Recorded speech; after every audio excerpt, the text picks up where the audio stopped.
په سټیج ناست د عوامي نیشنل پارټۍ د صوبایي کابینې زما محترم غړي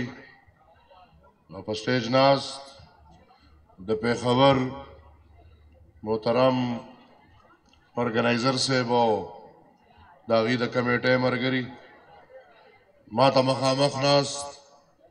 درنو پښتنو، سپین ږیرو مشرانو، همزولو وروڼو، ګلالو بچو، د ټولو ناول خو زه ستاسو د ټولو شکریا ادا کوم چې تاسو نن په کومه مینه، په کوم محبت، په کومه جذبه راوتي او ورسره ارباب صاحب ته، ثاقب خان ته او د ټولو مشرانو ته مبارکي ورکوم په دې کامیاب کنونشن باندې.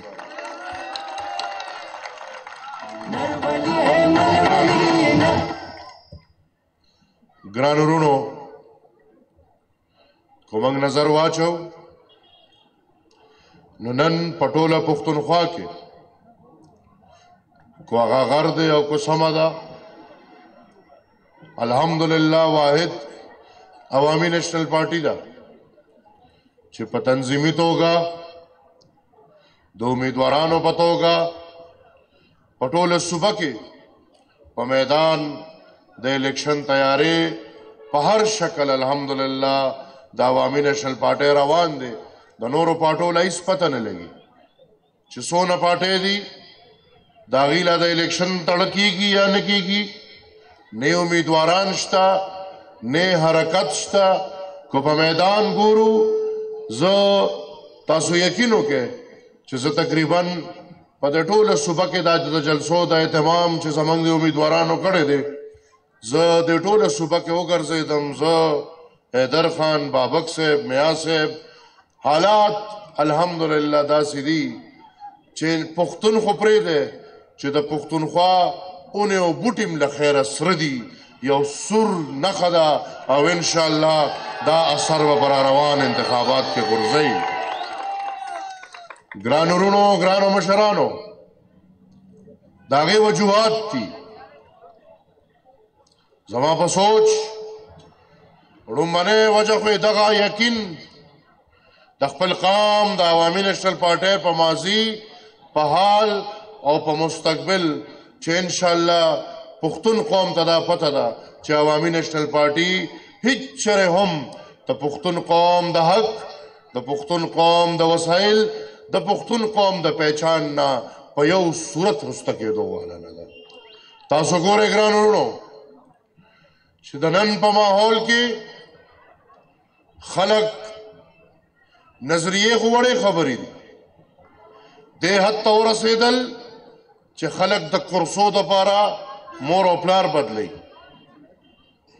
که ضرورت یې ورته پیښ شو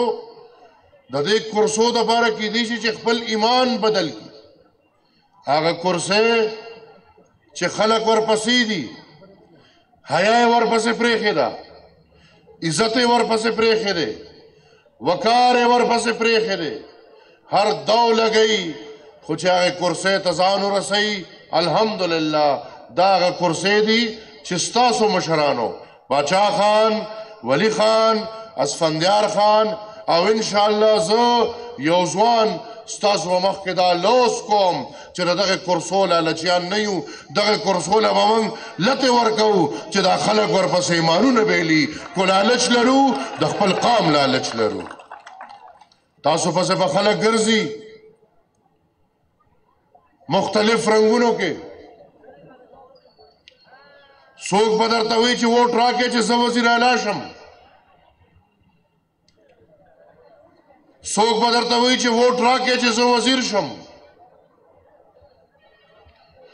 څوک به درنه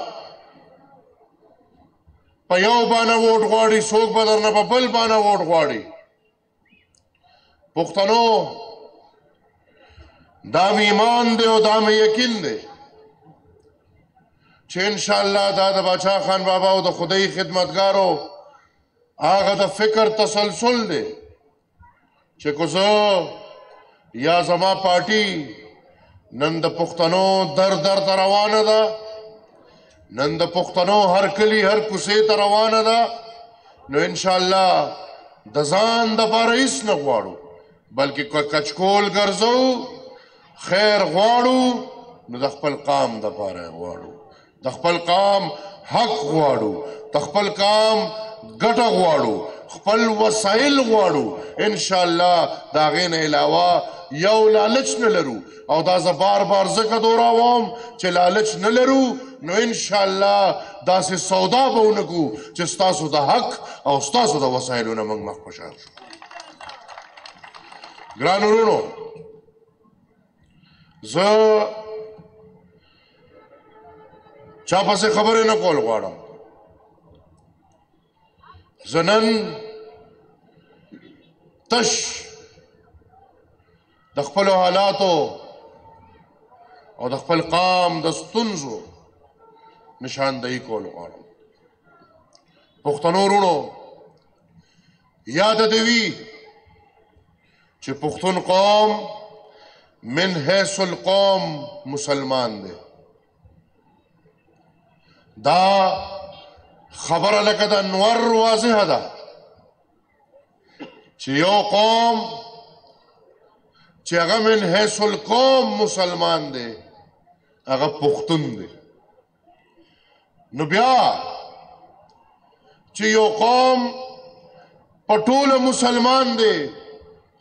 په دې قام کې د اسلام او د کفر جنگ نشته بلکې دلته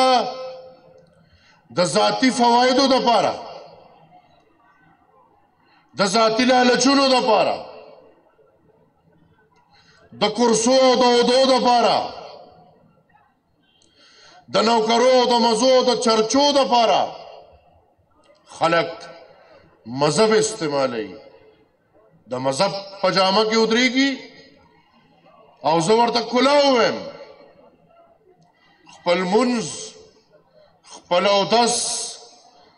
خپل روجه خپل هغه فریضې چې الله پاک وایي چې دا عمل بکې نو تا به پې بخم د بخشش په ځای هغه په قام خرڅوي او کوشش کوي چې په هغې باندې قام دوکه کي ځان نوم د اسلام دی خو د اسلام شاته لالچ د اسلام آباد دی ګرانو وروڼو په دې خاوره د اسلام او د کفر جنگ نشته په دې خاوره د پاکستان د وفادارۍ او د پاکستان د بې وفایۍ جنگ نشته که موږ سوچ وکړو نو موږ ټول پاکستانیان یو بلکې دا پاکستان چې څونه د پنجاب دی دا پاکستان چې څونه د آزاد کشمیر دی دا پاکستان چې څونه د سند دی زما په سوچ دا پاکستان هماغومره د پښتونخوا هم دی او هماغومره د بلوچستان هم دی موږ ټول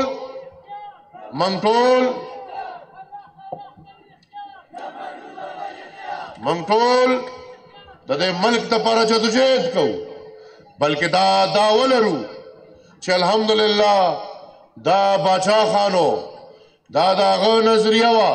چې هغه خپل ټول جدوجہد ډډې ته کېښودو خو چې پاکستان آزاد شو نو وی راځئ چې اوس یې آباد کو تش آزادول نه و ګرانو وروڼو دلته کو په موږ د کفر فتوې لګي دلته کو موږ باندې د پاکستان د غدارۍ فتوې لګي دلته کو په موږ باندې د هندوستان د روس د امریکې او پته نه لګي د چا د ایجنټۍ فتوې لګي د هغې وجه واحد چې موږ د چا ایجنټو والا نه یو بلکې په دې خوله چې د باچا خان بابا پیروکاري د باچا خان د نظریې او د سوچ او د فکر پیروکاري هغه به د خپل قام د حق خبره کوي زه د امریکې د حق خبره نه کوم ولې دا پښتون د اسرائیل دی یا د پښتونخوا پښتون د هندوستان دی خو چې نه زه کله د خپل پښتون د حق خبره کوم، زه کله د خپل پښتون د خولې د نوړۍ خبره کوم، نو بیا داسې ښکاري چې لکه زه یا هندوستان له لګیم، یا امریکې له لګیم، یا چېرته روس له لګیم، بیا زه د هغې ایجنټي کوم. ګران ورونو، موږ نظریې نه دي پرېښې، موږ د مشرانو لارې نه دي پرېښې. هغه د باچا خان بابا هماغه خبره ده چې زما د بچي د قام د بچي د خولې نوړی ده، زما د بچي وسایل دي، زما د قام خاوره ده، زما د بچي خاوره ده، په دې خاوره او په دې وسایلو سل په سل اختیار هم د دې پښتون دی. دا د ولی خان بابا هماغه ناره ده چې کومې موږ او تاسو له راکړې ده چې لکه اوس د ځوانانو زما په مخ کې څرګنده کړه چې خپله خاوره او خپل اختیار نه منو د بل اختیار.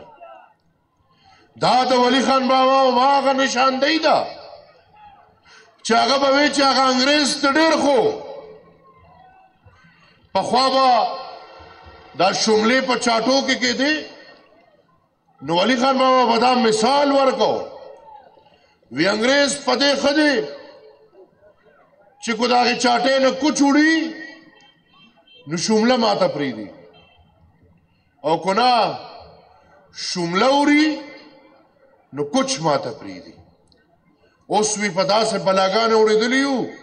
چې شمله او کوچ خو پرېږدی، سرې د چاټۍ رانه هر څه خطا کړي دي. دا هماغه د دې خاورې اختیار دی او موږ پښتانه په دې پوهېږو چې زموږ د نن او د سبا قائد زموږ رهبر جناب اسفندیار ولی خان او د هغه ملګرو په 11 ممبرانو په قومي اسمبلۍ کې 11 ممبران څه شیز دی، خو د ولی خان بابا انشاءالله هغه چاکوان یو کم چې په هغه وی چې یو ټرک هندوانو له یو چاکو کافي دی. نو دا د اسفندیار خان او د هغه سره شمول 10 امنېګانو 11 امنېګانو د قام له د خاورې له پښتونخوا له بلکې تشې پښتونخوا له نه ټولو وړو قومونو له دا 13 عیني ترمیم په شکل کې د وسایلو اختیار ورکړو. ګرانو وروڼو، دغه د وسایلو اختیار خو په عیني طرز موږ ته میلاو شو او پښتنو وکتل چې دا د عوامي نیشنل پارټۍ دور و چې د هغې نه مخکې په 80 کالو کې په پښتونخوا کې 6 یونیورسټۍ وې. عوامي نیشنل پارټۍ په خپل دور حکومت کې 8 یونیورسټۍ نورې جوړې کړې دي. په پښتونخوا کې 40 کالجونه وو. عوامي نیشنل پارټۍ په خپل دور حکومت کې 40 کالجونه نور جوړ کړي دي. دغسې سکولونه، دغسې په دې پینډال کې به استادان ناست دي. ایجوکیشن منسټري عوامي نیشنل پارټي سره وه. الحمدلله عوامي نیشنل پارټۍ د استادانو سټرکچر بدل کو. نن الحمدلله د ښه کورنو خلک غواړي چې هغه د استازي وکړي، هغه د په سرکاري سکول کې استادان شي. داسې د بلا شی کارونه کو عوامي نیشنل پارټۍ وکړل، دا موږ د کورونو نه یا خپل جایدادونه هم خرڅ نه کړل، بلکې ستاسو حق ستاسو وسایل هغه هم ترې راوړل او په د خپل قام او په خپله خاوره مو لګول. بیا موږ ګورو چې څنګه هغه وشو. په عوامي نیشنل پارټۍ حملې شروع شوې، خودکش دماکې شروع شوې، د لیډرانو نه واله تر د ورکرانو پورې. دا د پېښور دا مشران چې تاسو ته مخامخ ناست دي، چې دا سپیکر صاحب خوشدل خان چې د سارې به خپل ګاون واچو لا بړو نو په اسمبلۍ کې به د پښتنو نمایندګي وکړه. او د اسمبلی نه واپس چې براغې نو بدقسمتي د پښتنو وا خدا سے پښتانه پکیو چې ټوپک به په غاړه کو نو د خپل کلی او د علاقې څوکیداري به ټوله شپه کوله. داسې خلک به تر طرح پیدا کې چې هغه بمونو ته ځان نیسي، هغه خودکشو ته ځان نیسي. دلته خو یو صاحب د ډېرو مزو چرچو نه پس پارټي بدله کړه، نوې پارټي جوړه کړه، بے وفایي وکړه چې معلومات هم وکړل نو په یو سیف هاوس کې په تش 4 غنټې تیرې کړې وې. نو په 4 غنټو کې چې خلک ایمانونه بدلوي دا خلک به ستاسو دپاره څه خبرو کي، دا خلک به ستاسو څه آواز اوچت کي. اور وہ جو کہتے تھے کہ ٹکر کے لوگ مل گئے، وہ جو کہتے تھے کہ ٹکر کے لوگ مل گئے وہ بیچارے ایک تھپڑ کے رہ گئے. ان کا منہ لال ہوتا ہے، آ کے پریس کانفرنس کرتے ہیں یا کہیں میڈیا پہ انٹرویو کر لیتے ہیں اور پھر پارٹی بھی بدل لیتے ہیں. یہ ہمت صرف اس نظریے میں ہے، یہ ہمت پاچا خان بابا اور خدائی خدمتگاروں کے اس خون میں ہے. اور وہ ہمت یہ ہے کہ اپنی قوم کی خاطر، اس مٹی کی خاطر، اپنے وطن کی خاطر، یہ سزائے تو کم ہے، ہمارے سینے حاضر ہیں، ہم جان نچاور کرنے کو تیار ہیں، لیکن اپنی قوم اور اپنی مٹی کے بیانیے سے 1 انچ پیٹے ہٹنے کو تیار نہیں ہے. میں یہ واضح کر دوں اور یہ میں واضح کر چکا ہوں. کچھ لوگ ہیں جو تنقید برائے تنقید کرتے ہیں، ہمارے بھائی میڈیا والے بھی کھڑے ہیں، ان کا کام ہے تنقید برائے تنقید. لیکن آپ کی تنقید کو میں موقع دیتا ہوں، آپ کی تنقید برائے تنقید کو میں موقع دیتا ہوں. میں یہ واضح کر دوں کہ 18ویں آئینی ترمیم کا خاتمہ پاکستان کا خاتمہ ثابت ہوگا. اس دفعہ جو حقوق ہمارے اکابرین نے آئینی طور پہ ہمارے لیے جیت چکے ہیں، اس دفعہ ہم وہ چھوڑنے کو نہیں تیار. ہم 100 سال جدوجہد اسی نظریے پہ کرتے آئے ہیں. ہم نے پاکستان کے لیے بہت قربانیاں دی. پہلے 47 سے لے کے ہم نے اپنے حق کی بات نہ کی تاکہ پاکستان چل سکے. پھر 73 کے آئین کے وقت ہم پیچھے ہو گئے تاکہ پاکستان بچ سکے. لیکن اب اگر ہمیں یہی نشانہ ملتا ہے کہ پاکستان کی بچت ہمارے قوم کے بچوں کے حق پہ ڈاکہ ڈالنے میں ہے تو پھر اس دفعہ اس پاکستان کے بچانے کے لیے ہم مزید قربانیاں دینے کو تیار نہیں. پختون قوم تیار ہے تاسو خپل حق گٹل غواړئ، خپل حق خو چاته نور پرې ښودل نه غواړئ. که ستاسو د بچو وړی څو کړي خپل بچي پې مړئ او ستاسو بچي خدای مکه د لوږې مري، تاسو تپوس کولو له به راپاڅئ که نه به راپاڅئ. ستاسو حق څه دی؟ زما نه مخکې خبره وشوه، دا پښتونخوا خاوره بجلی جوړی، ارزان ترینه بجلی جوړی. 6,000 میگا واٹ بجلی جوړو، سکم په ₹1 یونٹ خرچه باندې بجلی جوړو. وابډې هډ سټیشن چې دی نو په لاهور کې دی. زما بجلی زی لاهور ته، لاهور نه واپس ما ته 1,900 میگا واٹ ملاویږي. زه 6,000 میگا واٹ جوړوم، ما ته ملاویږي 1,900. زما ضرورت ته 3,000 میگا واٹ. زه د خپل ضرورت 2 چنده بجلی جوړوم، ما ته د خپل ضرورت نیمه بجلی ملاویږي. اختیار چا سره دی؟ لاهور سره دی. نو پښتنو چې د غنمو قات راشي نو تاسو په ایمان ووایئ لاهور اول څه کوي پنجاب څه وکړي اول په تاسو غنم بند کړي چې غنم د پنجاب دي اول به پنجاب پوره کوي بیا به نور ملک ته ځي بلکل ټیک ده خو کوم دغه خبره ده نو بیا زما د پښتون بچي دا حق جوړیږي چې دې دې راپاسي او دې دې په پنجاب بجلی بنده کی ځکه چې بجلی د پښتون ده اول به پښتانه کورونه رڼا کېږي بیا به په نور ملک رڼا کېږي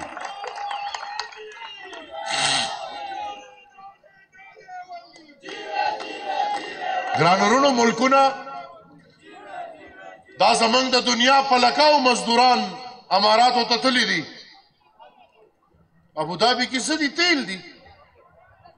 او دا هغې تیلو د وجې هغه ټول ملک مخ پړوان دی روان دی راشه رور زما په خاوره تیل دي خو زما خاوره ترقي نشي کولی زما په خاوره ګیس دی خو زما خاوره ترقي نشي کولی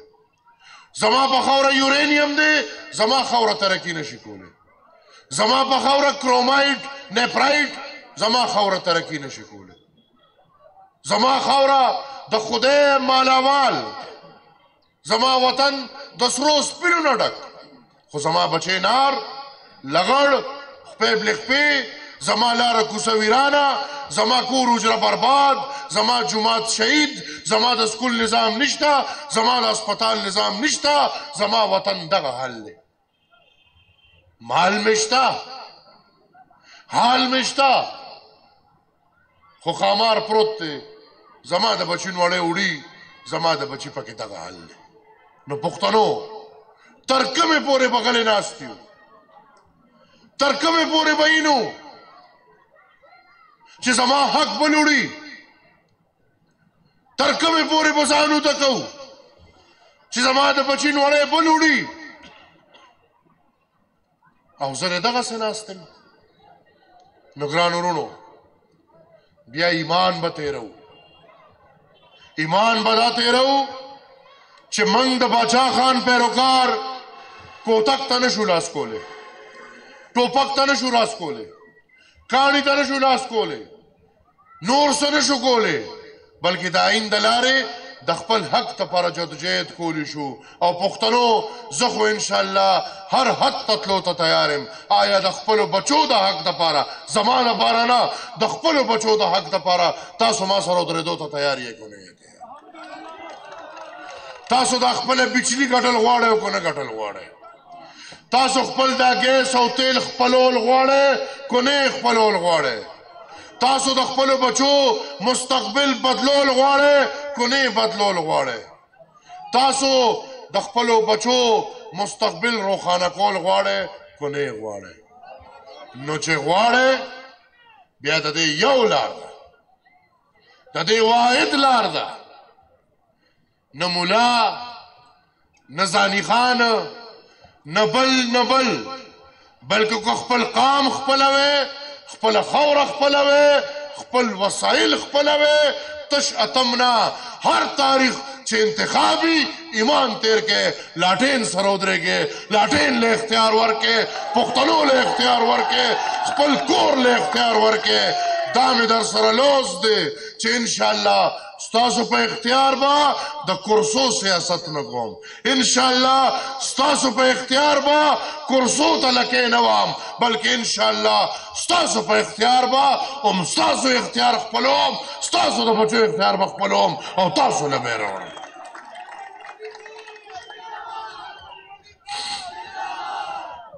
زه ګرانو وروڼو په دې تمه او په دې امید چې عوامي نیشنل پارټي د پاکستان د جمهوریت یو مثال دی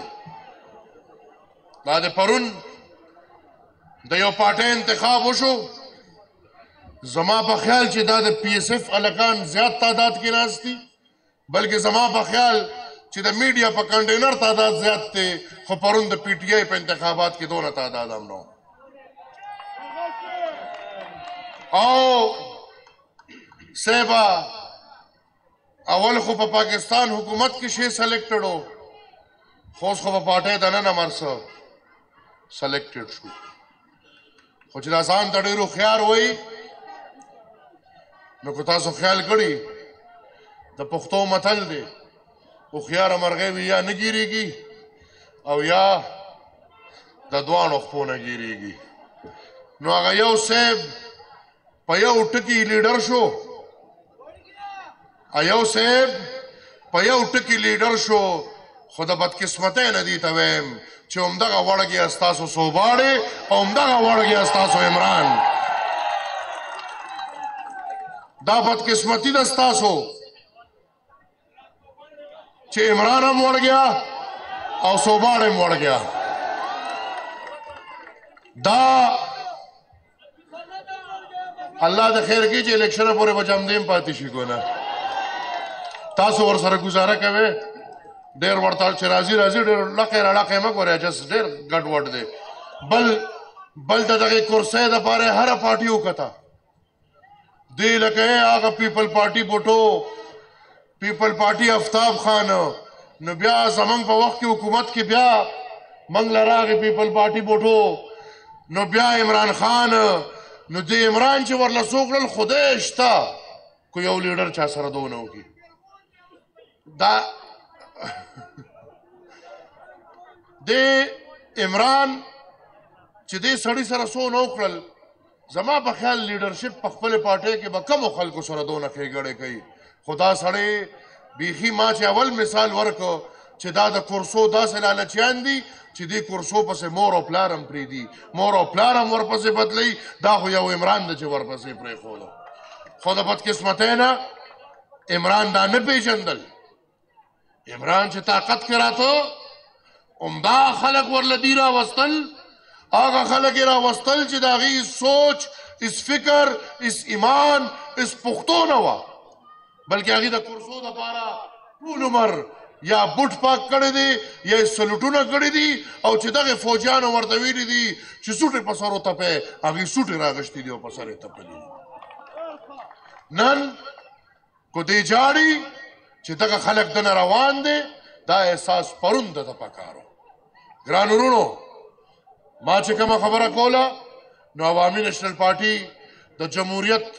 یو مثال په پښتونخوا کې ګرځي مه هېروئ تاسو ته مخامخ دا دوه کسان چې کوم ستاسو د صوبې اسمبلۍ او د قومي اسمبلۍ امیدواران دي دا تاسو ته د چا نښې دي دغه ما ته مخامخ دا تصویرونه زما د ټول تاریخ چغې وایي مه هېروئ ارباب ایوب جان صاحب مه هېروئ هدایت الله چمکني صاحب دا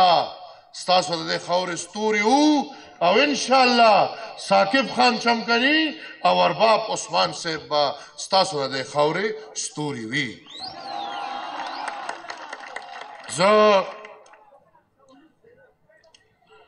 د دې ماته ګډو الفاظ معذرت کوم سیاست کې خبرې الحمدلله هغه دي چې سره د دلایلو منځ سره دي او که دلته په میاشتو هم ولاړ یو نو نه زموږ دلایل ختمیږي نه زموږ سیاست ختمیږي او نه زموږ سیاسي مجلس ختمیږي خو د وخت تقاضا دا وایي چې زه د ستاسو د انتظار دا کړی ختمه کم ستاسو ډېر وخت شو تاسو راغلي یې دلته یو وارې بیا زه ارباب صاحب ته زه د پېښور ارګنایزر خوشدل خان او د هغې ارګنایزنګ کمیټۍ ته زه د ثاقب خان او د هغې کورنۍ د ارباب صاحب ارباب عثمان صاحب او د هغې د کورنۍ د خپلو ټولو تنظیمونو چا چې نن په دې کامیاب کنونشن کې خپلې هلې ځلې کړي دي د خپلو ذیلي تنظیمونو د سالارانو صاحبانو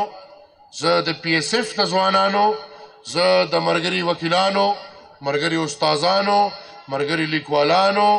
نور کومانه څوک پاتې کېږي د ټولو شکریا ادا کوم. زه په خصوصي توګه د میډیا د ملګرو شکریا ادا کوم او بیا ګرانو وروڼو دا داد ورکې او لاس وپړقوي خپل د پښتونخوا پولیس دپاره. زه د دې پولیس والا شکریا ادا کوم چې د دې په موجودګۍ زمونږ دا جلسې جرګې کامیابي، بلکې زه به دا غواړم چې مال د نارو جواب راکې چې موږ د خپل ورونو سره د یکجهتۍ دا پیغام هر ځای کې رسو. پښتونخوا پولیس سم جوش والا ظالمانو هغې ورځ او شپه یو کړې ده، زموږ دپاره ځانونه وجدي، کله دماکې، کله یو شیز، کله بل شیز، او تاسو اواز ورله نشئ راوښکلی. پښتونخوا پولیس، پښتونخوا پولیس، پښتونخوا پولیس. زه ګرانو وروڼو اجازه درنالم په دې شعر وي زه به د فخر په عظمت او فقیرۍ کومه، تل به د شان ته د شاهانو ټیټ تندي ساتمه، په ما د ټول جهانه ګران فخر افغانه بابا، هر څه چې کېږي ستا یادونه به جمدي ساتمه. ډېره مهرباني، والسلام.